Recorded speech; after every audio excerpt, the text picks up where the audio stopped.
Park Min-seo arrived at the library every morning at exactly 8 o'clock.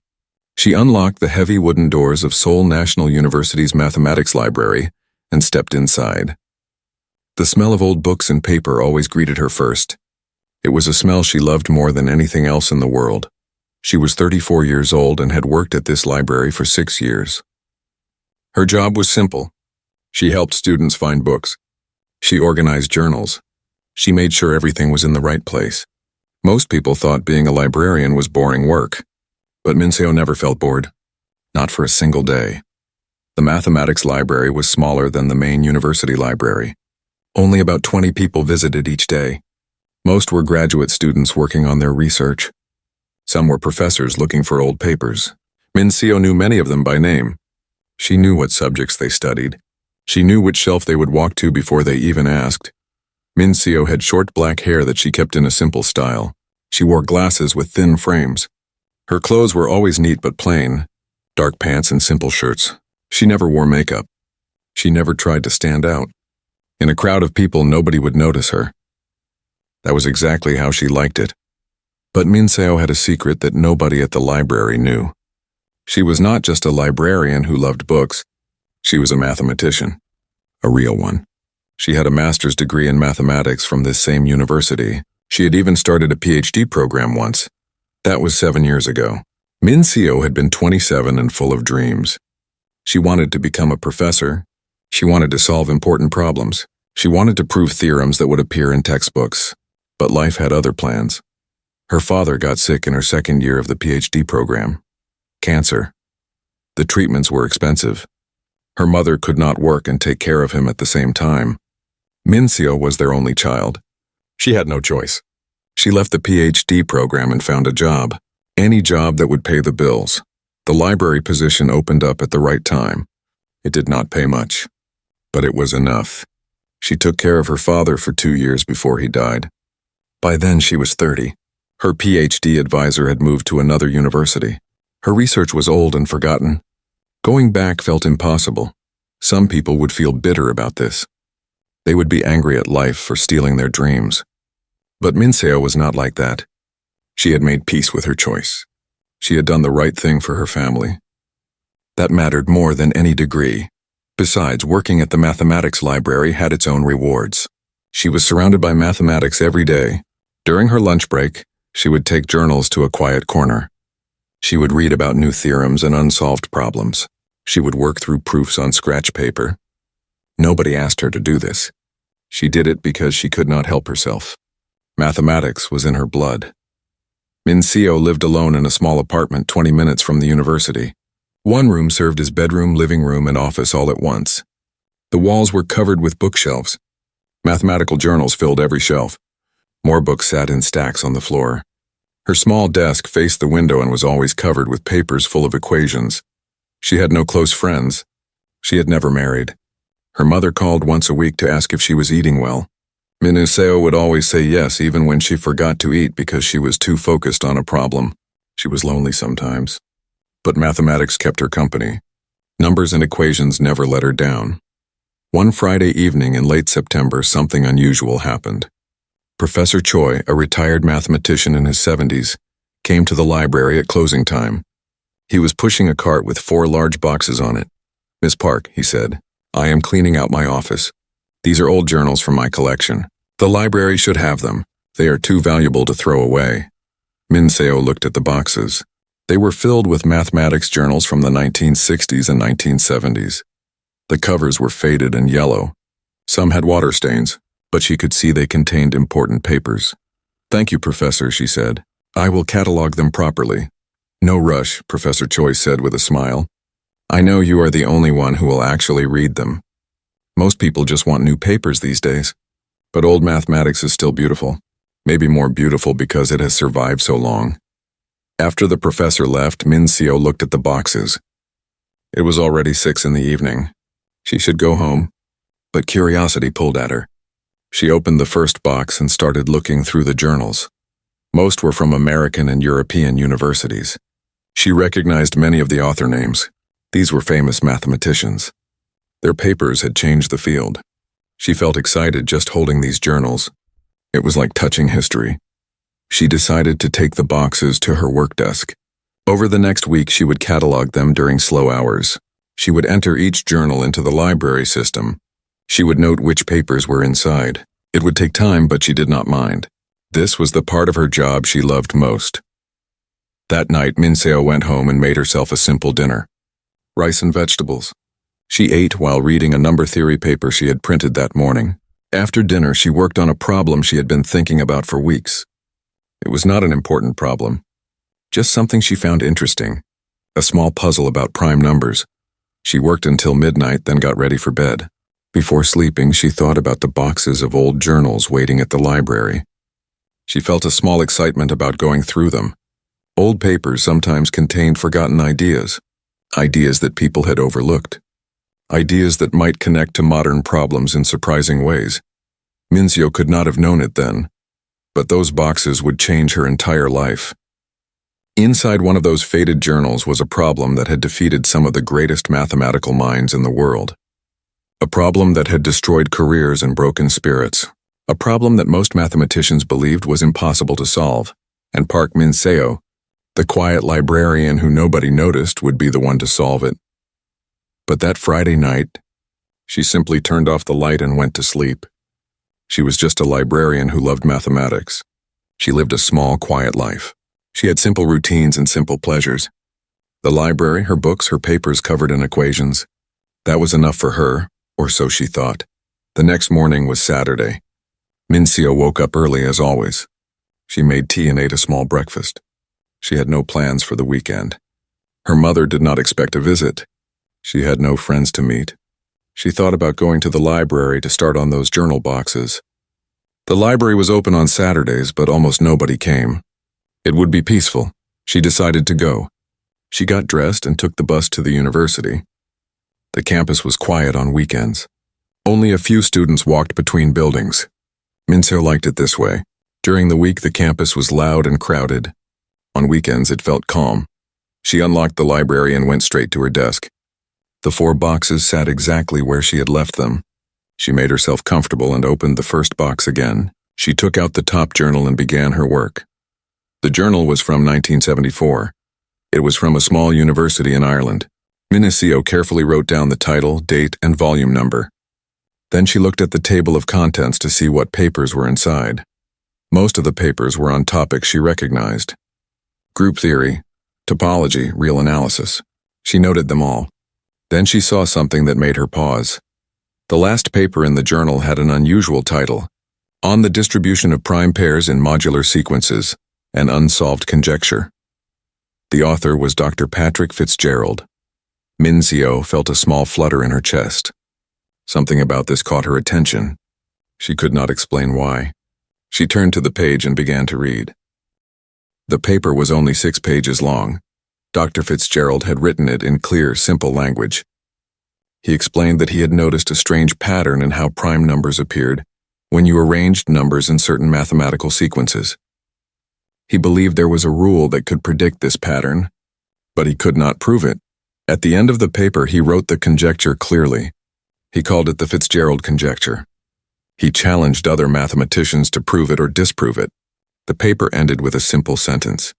I believe this problem will occupy mathematicians for many years to come. Minseo read the paper twice. Then she read it a third time. Something about it felt familiar. The pattern Fitzgerald described reminded her of things she had read in other papers. Modern papers about elliptic curves and modular arithmetic. But those papers never mentioned Fitzgerald's work.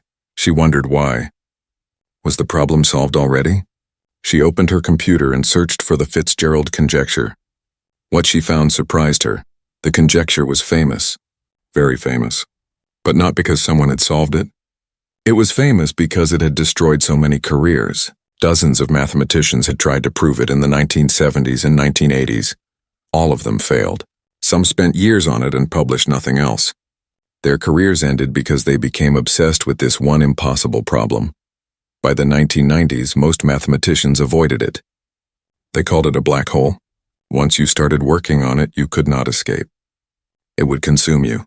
Many people believed it was one of those problems that simply could not be solved, like trying to square a circle.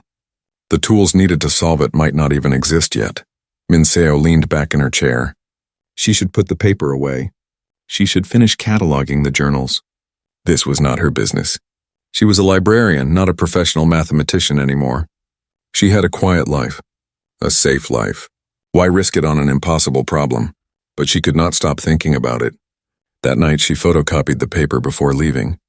She told herself she would just look at it a bit more, just to understand why so many people had failed. Nothing serious, just curiosity. At home she made dinner but barely tasted it. Her mind was on the problem. She took out paper and started writing. She tried the approaches that seemed most obvious. Each one hit a wall within a few steps. She understood now why people had struggled. The next day was Sunday. Minseo spent the entire day working on the problem.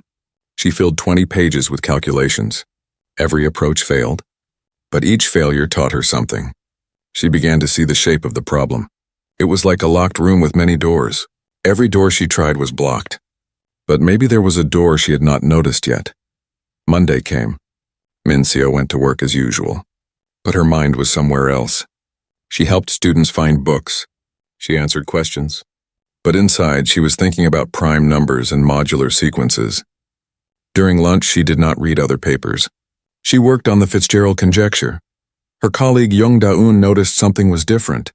Da-eun was the other librarian who worked the afternoon shift. She was younger than Minseo, only 28 years old.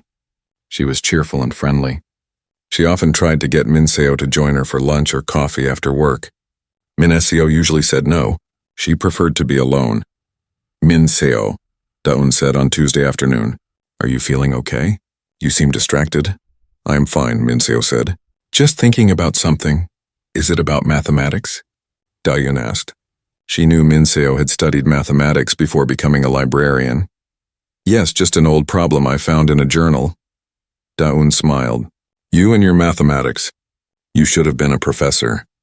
You are too smart to just work here. Minseo did not know how to respond to that. She just smiled and went back to her work. But Da-eun was right that something had changed. Minseo could not stop thinking about the problem. It followed her everywhere. When she rode the bus, when she cooked dinner, when she tried to sleep, her dreams were filled with numbers and equations. 2 weeks passed. Minseo filled notebook after notebook with attempts. She tried combining different areas of mathematics. Number theory, abstract algebra, topology. Nothing worked. But she was not discouraged. Each failure brought a small insight.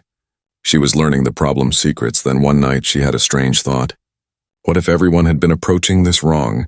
What if the problem required an old technique that people had forgotten?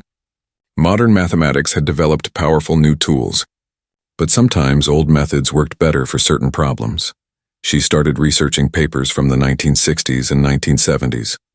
Before Fitzgerald had published his conjecture, she looked for techniques that mathematicians had used back then, techniques that were not fashionable anymore. She found something interesting, a method developed by a Russian mathematician in 1967. It was a way of analyzing modular sequences using geometric ideas. The technique was beautiful but very complicated. It required pages and pages of careful calculation. That was probably why people stopped using it. Modern mathematicians preferred elegant short proofs. Nobody wanted to work through hundreds of pages of tedious arithmetic. But Minseo did not care about elegance. She cared about truth. If tedious calculation was what the problem needed, she would do tedious calculation. She had time. She had patience. She had nothing to lose. 3 months after finding the paper, Minseo made a decision. She would take vacation time. 2 weeks off from the library. She would spend those 2 weeks working on nothing but this problem. If she failed, at least she would know she had tried her best. If she succeeded, well, she did not let herself think about that. It seemed too impossible. She told Da-eun she needed a vacation. She had not taken time off in 2 years. Da-eun was happy for her. Are you going somewhere? Da-eun asked. You should travel. Go to the beach, relax. Maybe, Minseo said. But they both knew she would not go anywhere. She would stay in her apartment and work on mathematics. The 2 weeks began. Minseo woke up at 6 every morning. She made tea and sat at her desk. She worked until her eyes hurt. Then she rested for an hour and worked again. She barely ate. She forgot to shower some days. Her apartment became a mess. Papers covered every surface. her trash can filled with crumpled failed attempts. By day 5, she was ready to give up. The calculation was too long, too complex. She kept making small errors that ruined everything. She would work for hours, get to page 40 of the proof, and then find a mistake on page 12. She would have to start over. On day 6, she cried.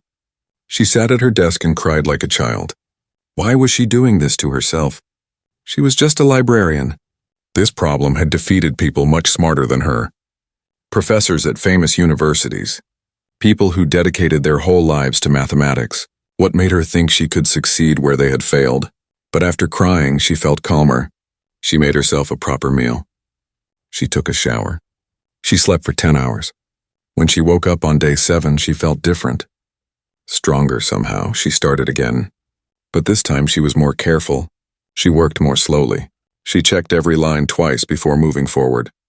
The old Russian technique required absolute precision. One small mistake would ruin everything. So she would not make mistakes. Days 8, 9, and 10 passed in a blur. Mincio barely noticed time moving. She existed only in the world of numbers and equations. Her mind worked in a state she had never experienced before. Everything was clear. Every step made sense. The calculation was like climbing a mountain. Each page brought her higher. The summit was still far away, but she could see the path now. On day 11, something remarkable happened. She reached a step in the proof where everything suddenly connected. The old Russian technique combined with modern understanding of elliptic curves created something new. Something nobody had seen before. The pieces fit together like a puzzle. Mincio's hands started shaking. She forced herself to stay calm. She could not get excited yet.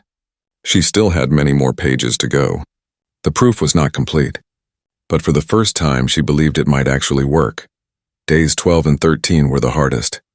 She was so close. But the final steps were the most delicate. The most dangerous. This was where the proof could fall apart. She worked 18 hours on day 12. She worked 20 hours on day 13. At 3 in the morning on day 14, she wrote the final line of the proof. Then she stared at the pages spread across her desk. 68 pages of dense mathematical calculation.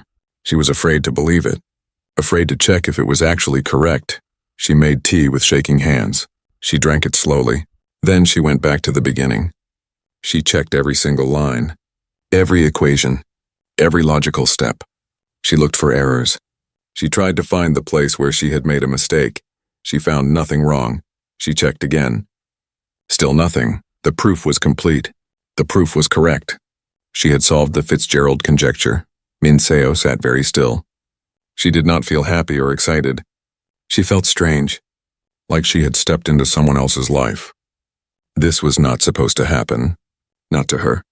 Not to a librarian who everyone had forgotten about. The sun came up. Day 14, the last day of her vacation. Mincio had not slept. She sat at her desk and watched the morning light fill her apartment. She looked at the proof. 68 pages that had taken 3 months of thinking and 2 weeks of intense work. Now what? She could keep it to herself. The paper was only 6 pages long. Dr. Fitzgerald had written it in clear, simple language. He explained that he had noticed a strange pattern in how prime numbers appeared when you arranged numbers in certain mathematical sequences. He believed there was a rule that could predict this pattern, but he could not prove it. At the end of the paper, he wrote the conjecture clearly. He called it the Fitzgerald conjecture. He challenged other mathematicians to prove it or disprove it. The paper ended with a simple sentence. I believe this problem will occupy mathematicians for many years to come. Mincio read the paper twice. Then she read it a third time. Something about it felt familiar. The pattern Fitzgerald described reminded her of things she had read in other papers. Modern papers about elliptic curves and modular arithmetic. But those papers never mentioned Fitzgerald's work. She wondered why. Was the problem solved already? She opened her computer and searched for the Fitzgerald conjecture. What she found surprised her. The conjecture was famous. Very famous. But not because someone had solved it. It was famous because it had destroyed so many careers. Dozens of mathematicians had tried to prove it in the 1970s and 1980s. All of them failed. Some spent years on it and published nothing else. Their careers ended because they became obsessed with this one impossible problem. By the 1990s, most mathematicians avoided it. They called it a black hole. Once you started working on it, you could not escape. It would consume you. Many people believed it was one of those problems that simply could not be solved. Like trying to square a circle. The tools needed to solve it might not even exist yet. Min-seo leaned back in her chair. She should put the paper away. She should finish cataloging the journals. This was not her business. She was a librarian, not a professional mathematician anymore.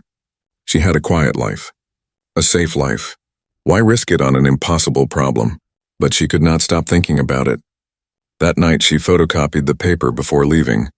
She told herself she would just look at it a bit more, just to understand why so many people had failed.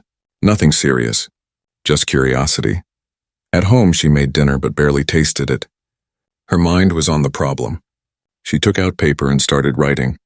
She tried the approaches that seemed most obvious. Each one hit a wall within a few steps. She understood now why people had struggled. The next day was Sunday. Min-seo spent the entire day working on the problem. She filled 20 pages with calculations. Every approach failed, but each failure taught her something. She began to see the shape of the problem. It was like a locked room with many doors. Every door she tried was blocked. But maybe there was a door she had not noticed yet. Monday came. Min-seo went to work as usual, but her mind was somewhere else. She helped students find books. She answered questions. But inside, she was thinking about prime numbers and modular sequences. During lunch, she did not read other papers. She worked on the Fitzgerald conjecture. Her colleague Young Da-yoon noticed something was different. Da-yoon was the other librarian who worked the afternoon shift. She was younger than Min-seo, only 28 years old. She was cheerful and friendly. She often tried to get Min-seo to join her for lunch or coffee after work. Min-seo usually said no. She preferred to be alone. Min-seo, Da-yoon said on Tuesday afternoon. Are you feeling okay? You seem distracted. I am fine, Min-seo said. Just thinking about something. Is it about mathematics? Da-yoon asked. She knew Min-seo had studied mathematics before becoming a librarian. Yes, just an old problem I found in a journal. Da-yoon smiled. You and your mathematics. You should have been a professor. You are too smart to just work here. Min-seo did not know how to respond to that. She just smiled and went back to her work. But Da-yoon was right that something had changed. Min-seo could not stop thinking about the problem. It followed her everywhere. When she rode the bus, when she cooked dinner, when she tried to sleep. Her dreams were filled with numbers and equations. 2 weeks passed. Min-seo filled notebook after notebook with attempts. She tried combining different areas of mathematics. Number theory, abstract algebra, topology. Nothing worked. But she was not discouraged. Each failure brought a small insight. She was learning the problem's secrets. Then one night she had a strange thought. What if everyone had been approaching this wrong? What if the problem required an old technique that people had forgotten? Modern mathematics had developed powerful new tools. But sometimes old methods worked better for certain problems. She started researching papers from the 1960s and 1970s, before Fitzgerald had published his conjecture. She looked for techniques that mathematicians had used back then, techniques that were not fashionable anymore. She found something interesting, a method developed by a Russian mathematician in 1967. It was a way of analyzing modular sequences using geometric ideas. The technique was beautiful but very complicated. It required pages and pages of careful calculation. That was probably why people stopped using it. Modern mathematicians preferred elegant short proofs. Nobody wanted to work through hundreds of pages of tedious arithmetic. But Min-seo did not care about elegance. She cared about truth. If tedious calculation was what the problem needed, she would do tedious calculation. She had time. She had patience. She had nothing to lose. 3 months after finding the paper, Min-seo made a decision. She would take vacation time. 2 weeks off from the library. She would spend those 2 weeks working on nothing but this problem. If she failed, at least she would know she had tried her best. If she succeeded, well, she did not let herself think about that. It seemed too impossible. She told Da-yoon she needed a vacation. She had not taken time off in 2 years. Da-yoon was happy for her. Are you going somewhere? Da-yoon asked. You should travel. Go to the beach, relax. Maybe, Min-seo said. But they both knew she would not go anywhere. She would stay in her apartment and work on mathematics. The 2 weeks began. Mincio woke up at 6 every morning. She made tea and sat at her desk. She worked until her eyes hurt. Then she rested for an hour and worked again. She barely ate. She forgot to shower some days. Her apartment became a mess. Papers covered every surface. Her trash can filled with crumpled, failed attempts. By day 5, she was ready to give up.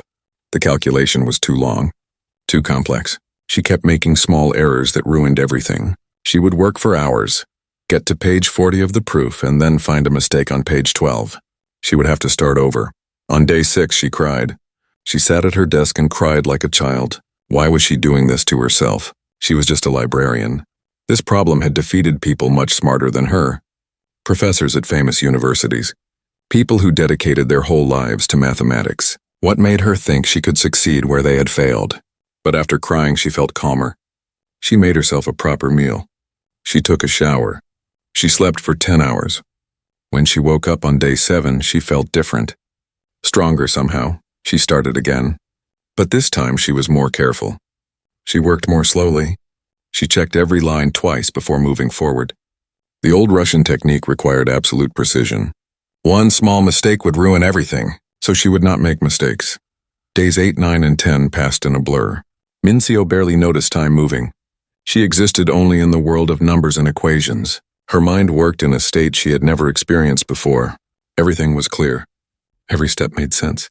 The calculation was like climbing a mountain. Each page brought her higher. The summit was still far away, but she could see the path now. On day 11, something remarkable happened. She reached a step in the proof where everything suddenly connected. The old Russian technique, combined with modern understanding of elliptic curves, created something new. Something nobody had seen before. The pieces fit together like a puzzle. Mincio's hand started shaking. She forced herself to stay calm. She could not get excited yet. She still had many more pages to go. The proof was not complete. But for the first time, she believed it might actually work. Days 12 and 13 were the hardest. She was so close, but the final steps were the most delicate, the most dangerous. This was where the proof could fall apart. She worked 18 hours on day 12. She worked 20 hours on day 13. At 3 in the morning on day 14, she wrote the final line of the proof. Then she stared at the pages spread across her desk. 68 pages of dense mathematical calculation. She was afraid to believe it. Afraid to check if it was actually correct, she made tea with shaking hands. She drank it slowly. Then she went back to the beginning. She checked every single line, every equation, every logical step. She looked for errors. She tried to find the place where she had made a mistake. She found nothing wrong. She checked again. Still nothing. The proof was complete. The proof was correct. She had solved the Fitzgerald conjecture. Mincio sat very still. She did not feel happy or excited. She felt strange, like she had stepped into someone else's life. This was not supposed to happen. Not to her. Not to a librarian who everyone had forgotten about. The sun came up. Day 14. The last day of her vacation. Mincio had not slept. She sat at her desk and watched the morning light fill her apartment. She looked at the proof. 68 pages that had taken 3 months of thinking and 2 weeks of intense work. Now what? She could keep it to herself. Nobody knew she had been working on this. She could put the pages in a drawer and forget about them. Go back to her quiet life at the library. Stay invisible, stay safe. The 6 weeks passed faster than Mincio expected. The journal published online first, before the printed version came out. That happened on a Monday morning in April. Mincio was at work, organizing books in the reference section, when her phone started buzzing. She looked at it. 3 missed calls, 5 new emails, then 10 emails, then 20. All in the space of 5 minutes, her hand started shaking. She opened the first email. It was from a mathematician at MIT. He had seen her proof online. He said it was brilliant. He wanted to congratulate her. Could they talk? The second email was from a professor in France. Same message, congratulations. Could they discuss her methods? The third email was from a journalist at Scientific American. They wanted to interview her about her breakthrough. Mincio sat down at her desk. Her legs felt weak. It was happening. It was really happening. Within an hour, the mathematics community on social media exploded. People she had never met were posting about her proof. Unknown librarian solves 50-year-old problem was trending on academic Twitter. News outlets picked it up. First the science blogs, then bigger sites. By lunchtime, major newspapers were writing articles. Librarian cracks mathematics problem that stumped experts for decades. Woman who left PhD program solves famous conjecture. The quiet librarian who became a mathematical legend, Da-Yun, found her hiding in the archive room. Min-seo was sitting on the floor between two shelf rows, her phone in her hand, staring at all the notifications. Min-seo, everyone is looking for you. The university president wants to meet you. There are reporters outside the library. Reporters? Min-seo's voice came out small and scared. Yes, 3 news crews. They want to interview you about the proof. Min-seo felt sick. She could not do this. She could not talk to reporters. She could not be on camera. She was just a librarian who liked mathematics. She was not ready for this. I cannot do it, she said. Tell them I am not here. Tell them I am sick. Da-Yun sat down next to her on the floor. Min-seo, you have to face this. You did something incredible. People want to hear about it. They want to hear your story. I do not have a story, Min-seo said. I just solved a problem. That is all. That is the story, Da-Yun said gently. A regular person who did something extraordinary. People love that. They need that. Min-seo closed her eyes. She thought about all those years working quietly in the library. All those lunch breaks spent reading papers. All those nights filling notebooks with calculations. She had done it because she loved mathematics. Not for fame. Not for attention. She had never wanted any of this. But she had known this would happen. She had known when she submitted the proof. And still she had done it, because the mathematics mattered more than her comfort. Okay, she said finally. I will talk to them, but I do not know what to say. Just be yourself, Da-Yun said. Tell them the truth. That is all they want. The university arranged a press conference for that afternoon. They set it up in a lecture hall. When Min-seo arrived, she was shocked. The room was packed. Every seat was taken. Cameras lined the back wall. Reporters filled the front rows with notebooks and recording devices. Min-seo stood at the podium and looked out at all those faces. All those people looking at her. Waiting for her to say something brilliant. Her mind went blank. The university president introduced her. He talked about her achievement. He said words like groundbreaking and historic. Min-seo barely heard him. She was too busy trying not to panic. Then it was her turn to speak. She stepped up to the microphone. Silence fell. Everyone waited. I am not good at talking, she began. Her voice shook. I am better at mathematics than at words. A few people laughed. Kind laughter. That helped a little. I found the problem by accident, in an old journal. I thought I would just look at it, just understand it. But then I could not stop thinking about it. It became the most important thing in my life. She talked about the months of work, the failed approaches, the breakthrough with the old Russian technique. She tried to explain the mathematics but knew most people would not understand. That was okay. They did not need to understand every detail. They just needed to understand that it mattered. Many people tried to solve this problem before me, she said. People much smarter than me. I was lucky. I had time. I had patience. And I had nothing to lose. Sometimes that is enough. The questions came fast after that. Why did you leave your PhD program? Do you regret becoming a librarian? What will you do now? Are you the smartest person in the world? Min-seo answered honestly. She talked about her father's illness. She said she loved working at the library. She said she did not know what came next. And she absolutely was not the smartest person in the world. She just worked hard on one problem. A young reporter in the third row raised her hand. How does it feel to suddenly be famous? Min-seo thought about that. Strange, she said. Yesterday nobody knew my name. Today everyone does. But I am still the same person. The mathematics did not change. I did not change. Only everyone's attention changed. Someone recorded the press conference on their phone. The video went viral that night. People loved Min-seo's honesty, her nervousness, the way she blushed when people asked about her intelligence, the way she clearly did not want to be there but did it anyway. Comments poured in. She is so genuine. This is what a real genius looks like, humble and uncomfortable with attention. I love that she just wanted to solve the problem, not become famous. Min Seo did not look at social media. Daeun told her about it later. She did not know what to do with that information. She had never tried to be genuine or humble. She was just herself. Being anything else would take too much energy. That evening, her phone would not stop ringing. Calls from around the world. Universities offering her jobs. Conference organizers inviting her to speak. Media outlets requesting interviews. She turned off her phone and sat in her apartment in silence. Someone knocked on her door. It was her mother. She lived 2 hours away but had taken the train as soon as she heard the news. She hugged Min Seo tightly. "My daughter," she said. "My brilliant daughter. I always knew you were special." "You did not," Min Seo said, but she smiled. "You always wanted me to become a teacher. You said mathematics was too hard." "I was wrong," her mother said. "Your father would be so proud. I wish he could see this." They ordered food and ate together. Her mother asked about the problem in the proof. Min Seo tried to explain. Her mother did not understand the mathematics, but she understood dedication. She understood working hard for something you believe in. "What will you do now?" her mother asked. "Will you stay at the library?" "I do not know," Min Seo said honestly. "Everything is happening so fast. People want me to become a professor, to give lectures around the world. But I like my quiet life. I like the library." "You can do both," her mother said. "You can teach and still have quiet time.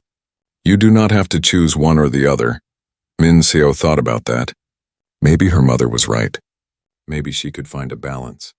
Keep what she loved about her life while accepting the changes that were coming. The next day, messages arrived from people she never expected to hear from. A professor who had dismissed her PhD work years ago sent an apology. He said he had been wrong about her abilities. Could they meet to discuss her proof? Min Seo deleted the email without responding. Some things did not deserve her attention, but other messages meant more. An email came from a woman in Dublin, Ireland. She introduced herself as Patricia Fitzgerald. Her father was Dr. Patrick Fitzgerald, who had created the conjecture in 1974.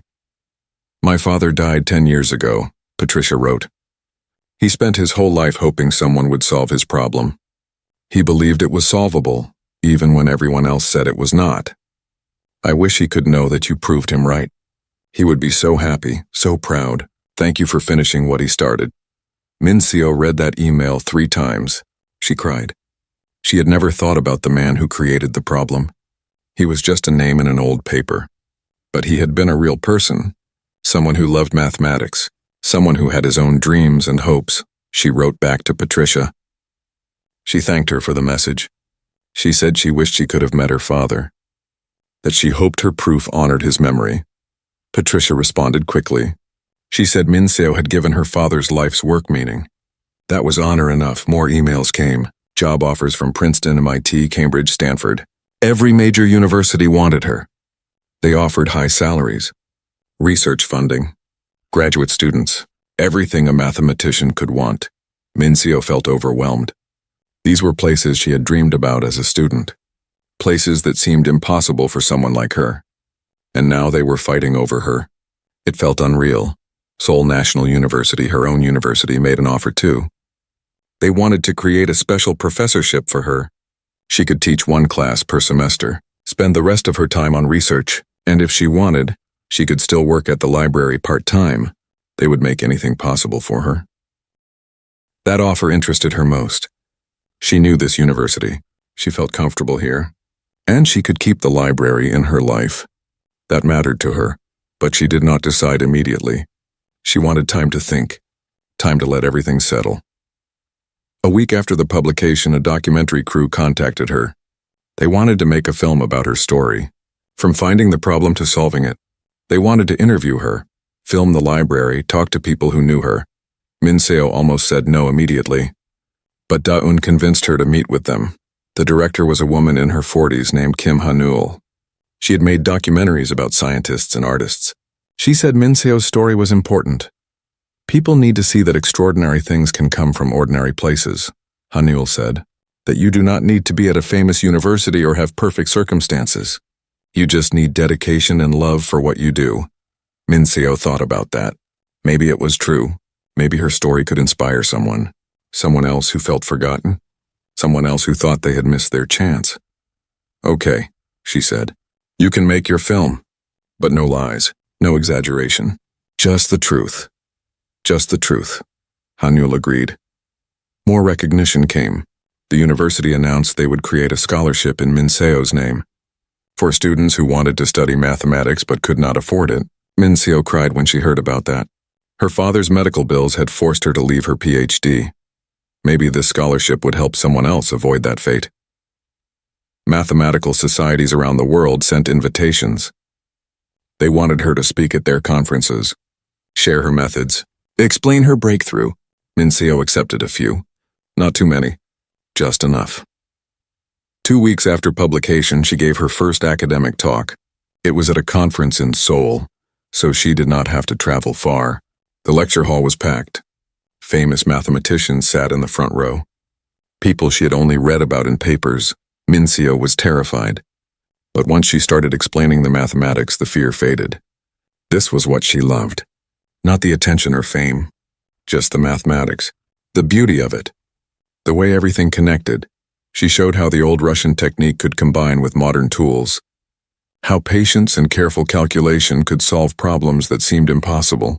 How sometimes the answer was not in creating something new, but in seeing old things in new ways.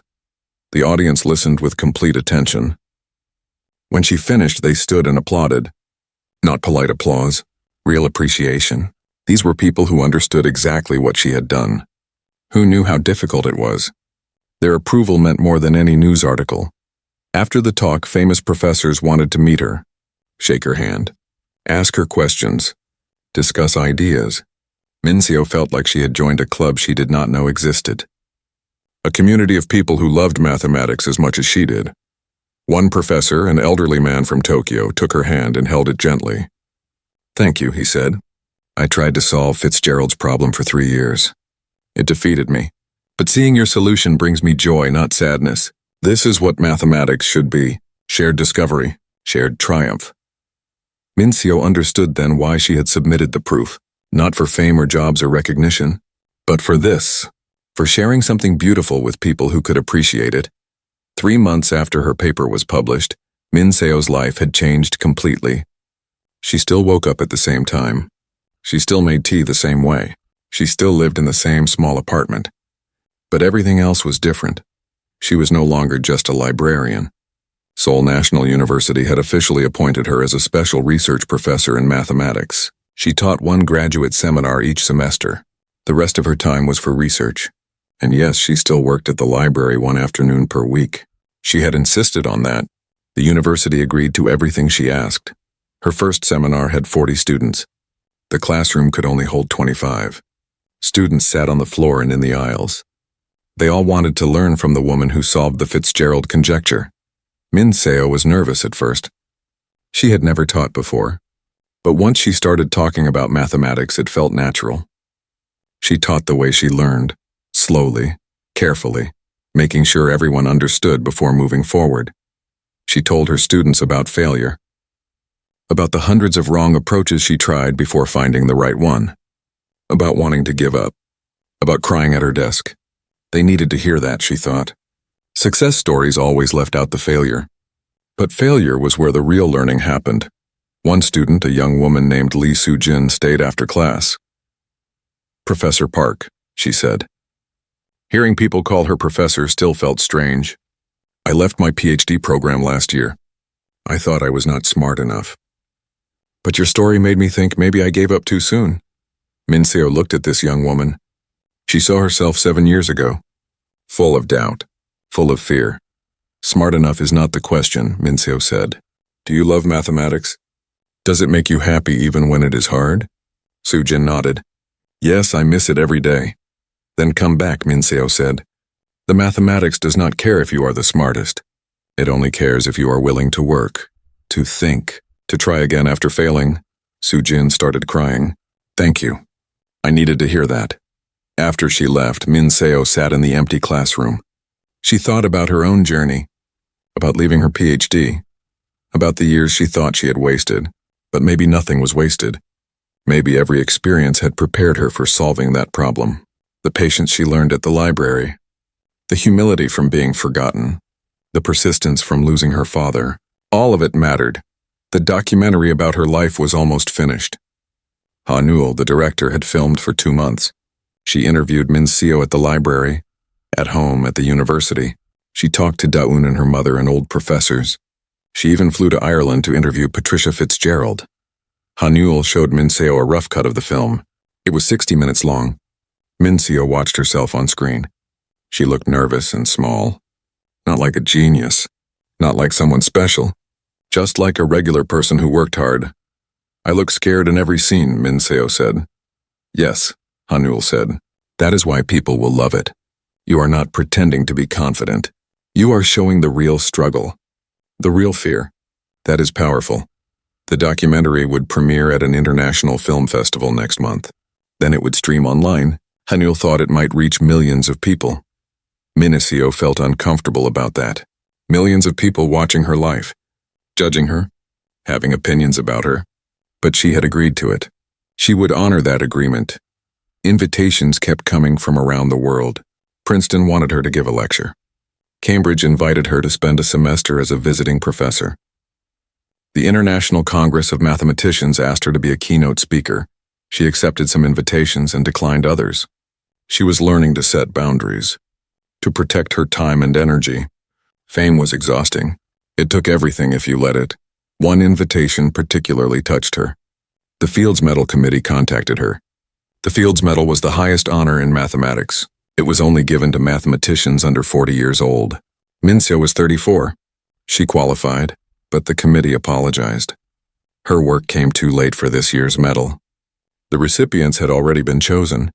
However, they wanted her to know that her proof would certainly be considered for future recognition. They were creating a special award in her honor. For outstanding contributions by mathematicians working outside traditional academic settings. Min Seo did not care about the medal itself, but the idea of an award for non-traditional mathematicians made her happy. How many other people were out there, working in libraries, teaching high school, holding jobs far from universities, people who loved mathematics but had no platform? Maybe this award would help them be seen. She wrote back thanking them. She said she would be honored if her name could help other forgotten mathematicians. Media attention continued. Every week brought new interview requests. Most she declined. But she said yes to a few. A science podcast, a mathematics education journal, a talk at her old high school. The high school talk was special. She stood in front of 200 students. They were 16 and 17 years old, full of dreams and doubts. She remembered being that age, thinking her future was set in stone, not knowing that life could change in unexpected ways. I thought my life was over when I left my PhD program, she told them. I thought I had failed. But failure is not the end. It is just a different path. Sometimes the different path leads somewhere better. She told them about finding the problem in the old journal, about working alone in her apartment, about being scared but doing it anyway. You do not need to be the smartest person, she said. You do not need perfect circumstances. You just need to care about something enough to keep trying. That is the secret. There is no other secret. A student raised his hand. But what if we fail? What if we try really hard and still fail? Then you fail, Min Seo said. And then you try something else. Or you try the same thing differently. Failure only means you learned what does not work. That is valuable information. After the talk, dozens of students wanted to take photos with her. She felt awkward but agreed. If meeting her inspired even one of them to keep trying, it was worth the discomfort. Da-Yoon was still her closest friend. They had lunch together every week. Min Seo needed that, needed someone who knew her before the fame, someone who still treated her like a regular person. How are you handling everything? Da-Yoon asked one day. They were eating at a small restaurant near campus. I do not know, Min Seo said honestly. Some days I feel good, proud of what I did. Other days I want to disappear, go back to being invisible. You cannot go back, Da-Yoon said, but you can choose how to move forward. You do not have to say yes to everything. You do not have to be what other people want you to be. Min Seo nodded. She was learning that. Slowly. The library is so quiet without you there every day, Da-Yoon said. I miss working with you. I miss it too, Min Seo said. That is why I still come on Thursdays. I need that. The quiet. The books. The routine. What about your research? Da-Yoon asked. Are you working on another big problem? Minseo smiled. Maybe. There is something I have been thinking about. Not as famous as Fitzgerald's conjecture, but interesting to me. She did not tell Daoun the details, not yet. The problem was about elliptic curves and their connections to number theory. It had fascinated her for years. Now she had time to explore it properly. Resources, freedom. She could work with other mathematicians, collaborate instead of working alone. That was new for her. She had always worked alone before, but recently 3 professors had reached out wanting to collaborate. They had ideas that connected to her proof. Together they might discover something new. Minseo was nervous about collaboration. She was used to her own pace, her own methods, but she was also excited. Mathematics was more fun when shared. The university gave her a proper office. It was bigger than her apartment. Windows overlooked the campus. Bookshelves lined every wall. A large desk. A comfortable chair. A chalkboard for working through ideas. She spent hours there every day, sometimes working on mathematics, sometimes just sitting and thinking. Students would knock on her door with questions. She always said yes. She remembered what it felt like to need help and have nobody to ask. One student asked about her proof. How did you know your approach would work? How did you choose that method? I did not know, Minseo said. I tried 30 different approaches before that one. Maybe more. I do not remember them all. The approach that worked was just the one I had not failed at yet. The student laughed. That is not what other professors say.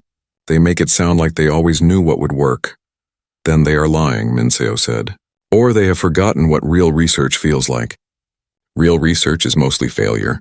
Success is just the failure you documented.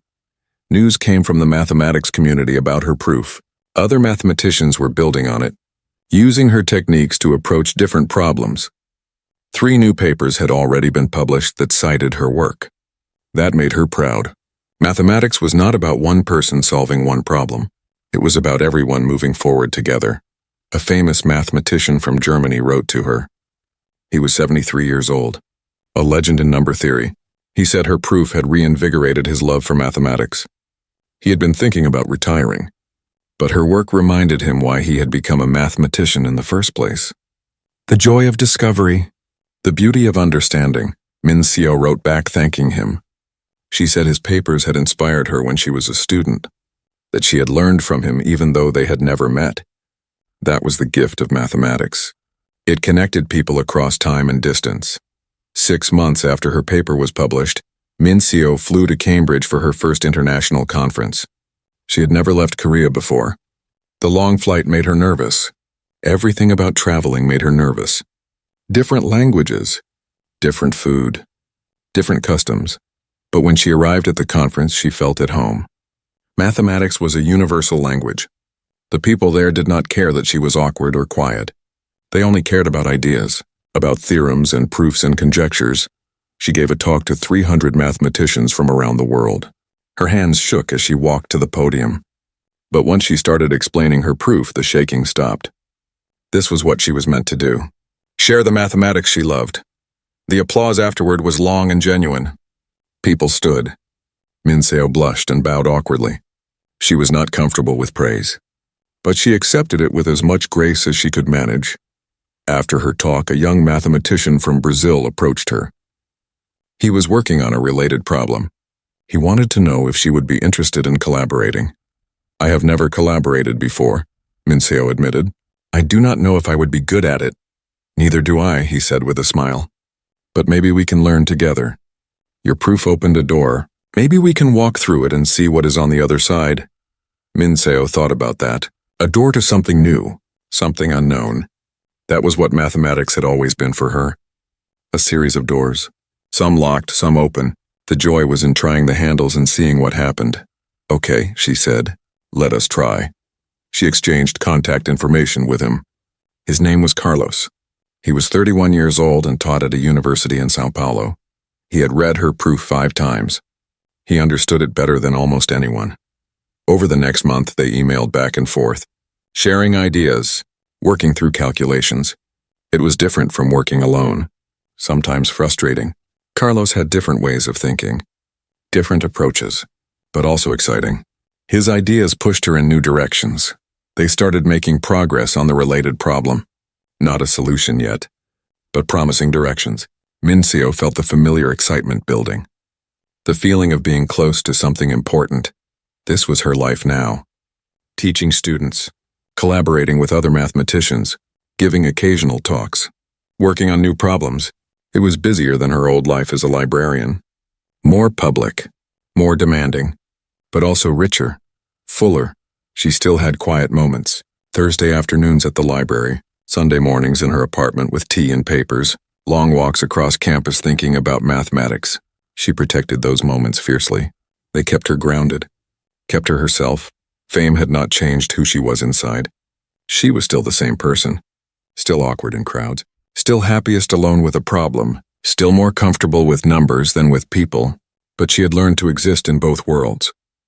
The private world of mathematics and the public world of recognition.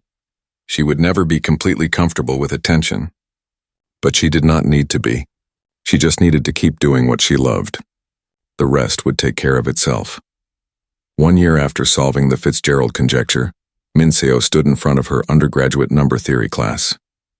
It was her first time teaching undergraduates. She had been nervous about it. Graduate students already loved mathematics, but undergraduates were still deciding. She had to make them care. The classroom held 50 students. Every seat was full. Word had spread quickly. The famous professor who solved the impossible problem was teaching an introductory class. Students signed up hoping for some secret, some special knowledge that would make them brilliant too. Mincio knew they would be disappointed at first. She had no secrets, no magic formulas, just patience and hard work. But maybe that was a better lesson anyway. "I am Professor Park," she began. "Some of you know who I am because of the Fitzgerald conjecture.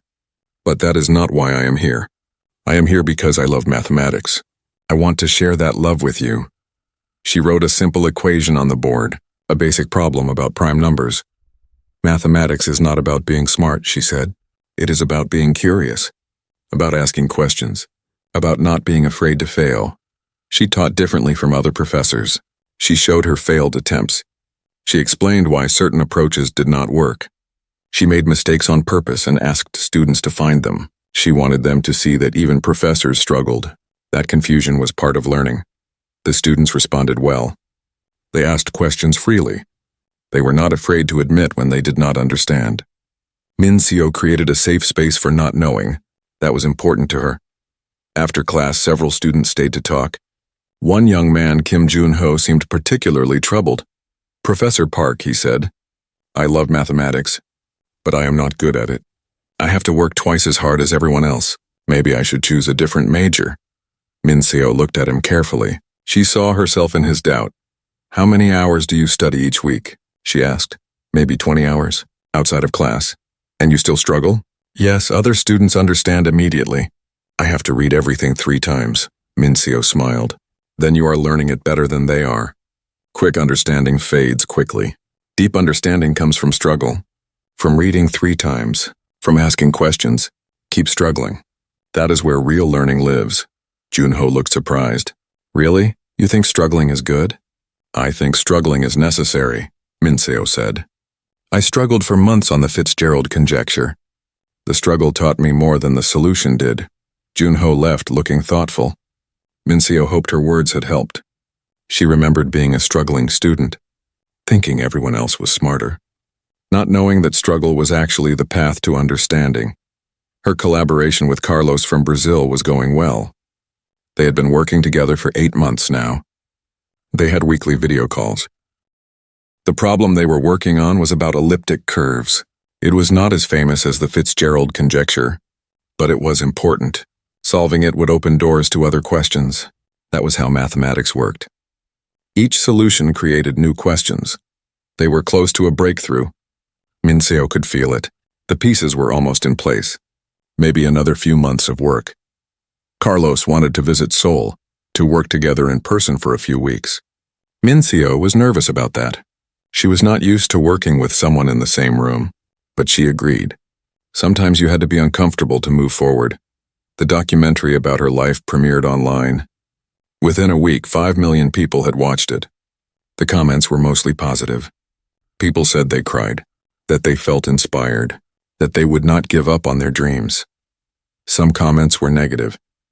People said she was not that special, that anyone could have solved the problem with enough time, that she got lucky. Min-seo tried not to read those comments, but sometimes she could not help it. Da-yoon found her reading negative comments one day in the library. "Stop that," Da-yoon said, closing the laptop. "Those people do not matter. They did not solve a 50-year-old problem." "You did." "Maybe they are right, though," Min-seo said. "Maybe it was just luck." "It was not luck," Da-yoon said firmly. "It was years of study, months of work, hundreds of failed attempts. That is not luck. That is dedication." Min-seo knew Da-yoon was right, but doubt was hard to silence. It was always there, whispering, telling her she was not good enough, that she did not deserve the recognition. She had started seeing a therapist. That was new for her. In Korea, therapy was not common. People did not talk about mental health openly, but Min-seo needed help processing everything. The sudden fame, the pressure, the expectations. The therapist helped her understand something important. She did not have to be perfect. She did not have to accept every invitation or say yes to every request. She could be a successful mathematician and still have boundaries, still have a private life, still say no. That was hard for her to learn. Korean culture valued politeness, saying yes even when you wanted to say no. But Min-seo was learning that saying no was sometimes necessary. For her health, for her work, for her peace. She started declining more invitations. She stopped checking social media every day. She protected her Thursday afternoons at the library like they were sacred. Because they were sacred, they kept her connected to who she was before everything changed. One Thursday, a young woman came to the library looking for her. She was nervous and quiet. She held a folder with papers inside. "Professor Park?" she said. "My name is Choi Minji. I am not a student here. I work at a bank, but I study mathematics in my free time. I think I solved a problem. A small one. But I have nobody to show it to. Would you look at it?" Min-seo remembered being this woman, having ideas but no platform, no one to share them with. "Of course," she said. "Sit down. Show me what you have." Minji's proof was about graph theory. It was rough. It had some errors. But the core idea was interesting. Original. With refinement, it could be a real contribution. "This is good work," Min-seo said. "It needs some corrections. But the foundation is solid. Have you thought about publishing it?" Minji looked shocked. "Me, publish? I am just a bank clerk who likes mathematics. I do not have a PhD. I am nobody." "Neither was I," Min-seo said gently. "I was just a librarian. Being nobody does not matter. Having good ideas matters. Let me help you refine this. Then you can submit it to a journal." They spent 2 hours working together. Min-seo showed Minji where the errors were, how to strengthen the proof, how to format it properly. When Minji left, she was smiling. She looked transformed. This became a new part of Min-seo's work. She started a program at the university. It was for people like Minji, people who loved mathematics but were not part of the academic world. They could attend her office hours, get feedback on their work, learn how to develop their ideas. The program was controversial. Some professors thought it was a waste of time. Min-seo was a valuable researcher. Why spend time on amateurs who would never contribute anything important? But Min-seo disagreed. Who decided what was important? And who said these people were amateurs? They had jobs and families and limited time. But their love for mathematics was as real as anyone's. They deserved support. The program started small. 5 people the first semester.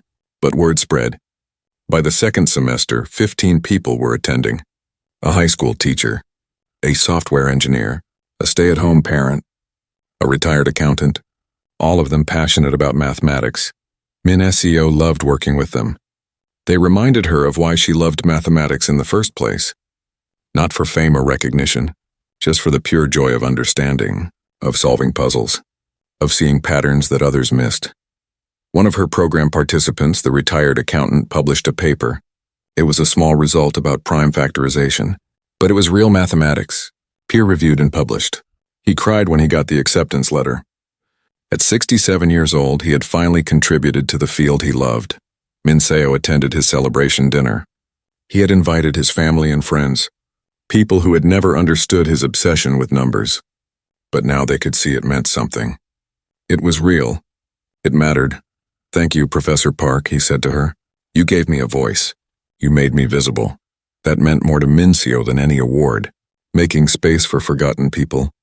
Giving them opportunities. That was the real legacy she wanted to build. Her mother's health started declining. She was 68 now.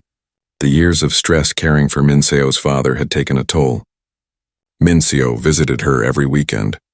She brought food, helped with chores, just sat and talked. "I am proud of you," her mother said one Sunday. "Not because you are famous, but because you stayed kind. Fame changes people. It makes them forget where they came from. But not you. You are still my Mincio." That was important to Mincio. Staying herself. Not letting fame change her core. It was hard sometimes. People expected her to be confident now. Polished, perfect, but she was still awkward.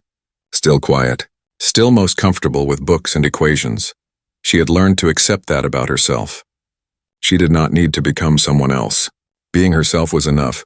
It had always been enough. Carlos visited Seoul in the spring. They worked together for 3 weeks. It was strange at first having someone in her space. But they developed a rhythm. They worked well together. The collaboration was productive. On his last day, they finished the proof they had been working on. The elliptic curves problem. It was complete. They checked it together. Checked it again. It held. "We did it," Carlos said. "Together. Together," Mincio agreed. And that word felt good. She had solved the Fitzgerald conjecture alone. But this was different. This was shared achievement.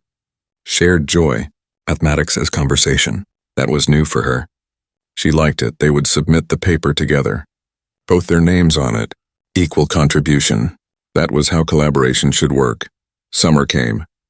Mincio had been a professor for 1 full year now. It had been the hardest year of her life. And the best year. She had learned so much. About teaching. About working with others. About herself. The university held a ceremony. They officially named the scholarship after her. The Park Mincio Scholarship for Non-Traditional Mathematics Students. Students who had interrupted their education. Students who came from poor families. Students who had taken unconventional paths. The first 5 recipients were chosen. Mincio met them at the ceremony. They were all nervous and excited. Just like she had been once. She gave them advice. Told them her story. Told them failure was okay. Persistence mattered more than talent. One recipient, a 32-year-old woman who had left school to care for her sick brother, reminded Mincio of herself. She had the same quiet determination, the same love for mathematics despite everything. "I thought my chance was gone," the woman said. "This scholarship gave me hope again." Mincio hugged her. "Your chance was never gone. It was just waiting. Now go make the most of it." That night, Mincio sat in her apartment. The same small apartment she had always lived in. She could afford a bigger place now, but she liked it here. It was home. The walls covered with bookshelves. The desk facing the window. The simple life she loved. She thought about the past year. Everything that had changed. Everything that had stayed the same. She was still the same person inside. Still loved mathematics more than anything. Still worked on problems late into the night. Still got excited about proofs and theorems and conjectures. But she was also different now. More confident. More connected. Part of a community. She had found her place. Not just in mathematics, but in the world. She had become a legend overnight. Her name was known around the world. But that was not what mattered most to her. What mattered was this. The quiet work. The careful thinking. The slow progress toward understanding. This was her life. Not the fame or recognition. Just her and mathematics together forever. That was enough. That had always been enough. That would always be enough. She smiled and continued working. Outside her window, Seoul slept. But inside, a librarian who became a professor, who became a legend, was still just herself, still doing what she loved. One careful step at a time.